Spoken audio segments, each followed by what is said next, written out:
Well, speaking of, I'm gonna take this back a little bit, Tim, here, but because let's not forget about the feature of fun. So my next choice is called Remo right here. And so this one is probably one of the more simpler platforms here. And basically what I like about this one here is, you can do your sort of traditional items right here. It has your HD video and your easy setups and your polling, Q&A, audience interaction. But I like this sort of about I like the sort of gamification here of the tables right here. I also like how they have taken pre-existing technologies here and they just sort of package this all together a little bit nicer here. And you can just, as you can see, you can just quick and easily move people around. It's individual controls of how you like it.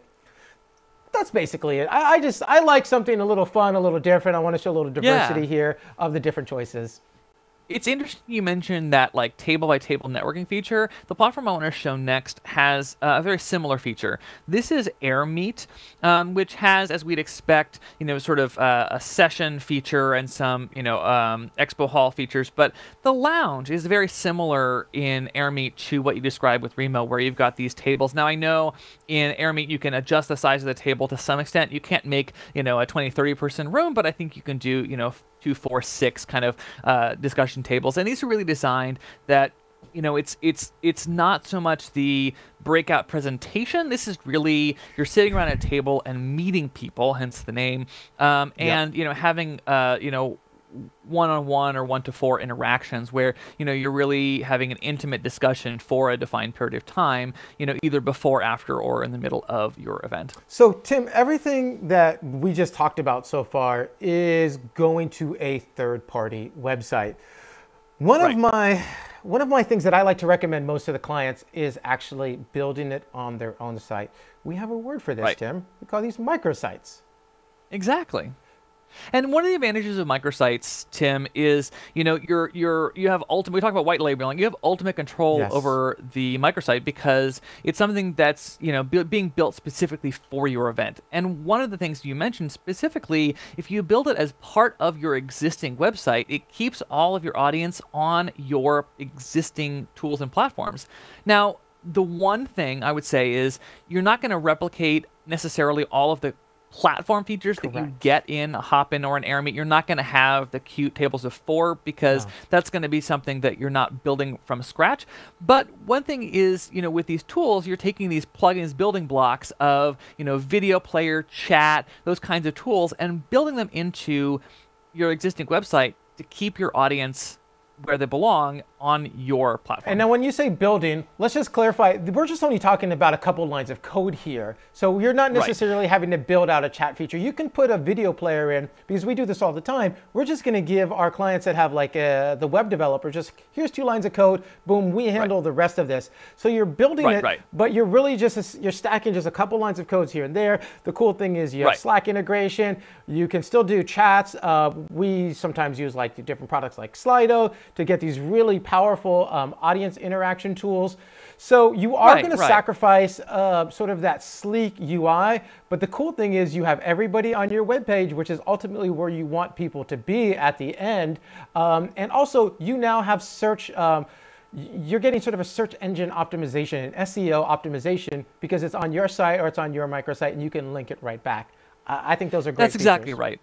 As you said, Tim, you're not necessarily going to have the bells and whistles of these event platforms, and this is maybe not great for something where you want to have really tight control of registration because, this is going to be more for a more public event or, something where you just want a single password. And I would even say if you have reservations, if you have like, if you need to sort of control and you want to sort of have a gatekeeper aspect to this, I would maybe not recommend microsites because it's a little clunkier. Yes, we can do this and we can build it out, but ultimately I think you'd want to go to a platform. But if it's just a sort of a free and open one, something like that Tim and I have worked a lot on things like developer summits, where these are things for a broad community that are pretty public, and the interaction really comes down to chat and Q&A more than like the tables of networking. That's the kind of things where this is an ideal situation because that video is broadcasting onto your website, and then it stays there. So you can just leave that video on your website, and people can come and watch the replay just when they, search for your company online. That event's going to come up as part of your search results. And also, if you have an update, it's easy to update. You can put a new link. You don't have to worry about deleting it. You don't have to worry about managing it. So we basically we talked about like a lot of different ways here, right? So let's like bring this home here.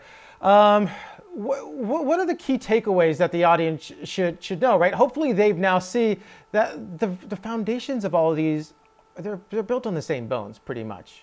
Right. And I think, it comes down to both the features and, in fact, the technologies underlying the platforms are very similar. What it comes down to is the specific implementations platform by platform. What tools do you want most for your event? What features do you want most for your event? And kind of how does that fit into your model? Yep. Is selling tickets? Is audience registration? Is audience follow-up? Audience tracking? Are you trying to do, for profit right now, or is it to sell a product and you can give it away for free? There's so many different questions. This is basically to work with your event producer and your organizer, the company, your internal team, whoever sort of those stakeholders are. But asking those questions, using some of the examples that we've given you, I think Tim, that will lead them to essentially a good choice.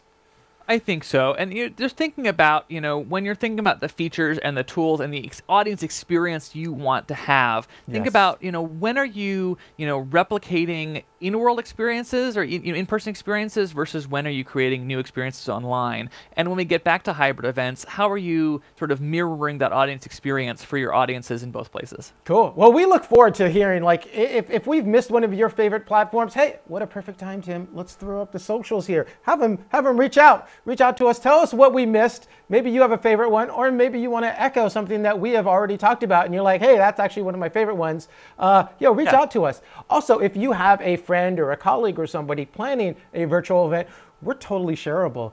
Share us with your friend or your colleague, and hopefully we can give them some tips and tricks.